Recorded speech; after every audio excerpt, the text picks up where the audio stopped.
ভারত সরকারের সংস্কার হওয়া নতুন জিএসটি বা নেক্সট জেনারেশন জিএসটি সম্বন্ধে সাধারণ মানুষের মধ্যে সচেতনতা বাড়াতে এক বিশেষ কর্মসূচি নিল রাজ্য বিজেপি। উত্তর শহরতলির বাগুইয়াটি বাজারে আজ এই কর্মসূচিতে যোগ দেন দলের রাজ্য সভাপতি তথা সাংসদ শ্রমিক ভট্টাচার্য। বিলি করা হয় জিএসটি নতুন কাঠামো নিয়ে লিফলেট।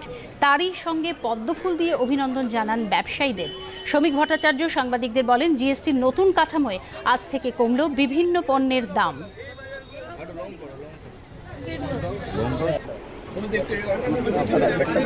সমস্ত জায়গাতেই মানুষ স্বতঃস্ফূর্তভাবে প্রধানমন্ত্রীকে অভিনন্দন জানাচ্ছেন। মানুষ খুশি, কারণ কোভিড উত্তর পরিস্থিতিতে সারা পৃথিবীতে যে অর্থনৈতিক অস্থিরতা শুরু হয়েছে, গোটা ইউরোপ চলে গেছে বন্যার কবলে।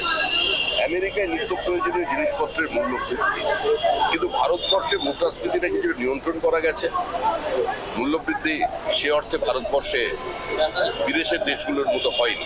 এটা পৃথিবীর মানুষ অবাক বিষয় তাকিয়ে দেখছেন।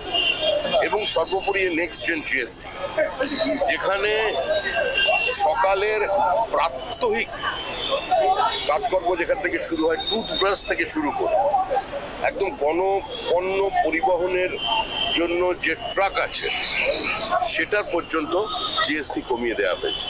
নিঃসন্দেহে এটা মাইক্রো লেভেলে যেমন সাধারণ উপভোক্তাদের উপকৃত করবে, একইভাবে মানুষের ক্রয় ক্ষমতা বাড়বে এবং ভারতবর্ষের অর্থনীতিতে একটা নতুন প্রাণের সঞ্চার হবে।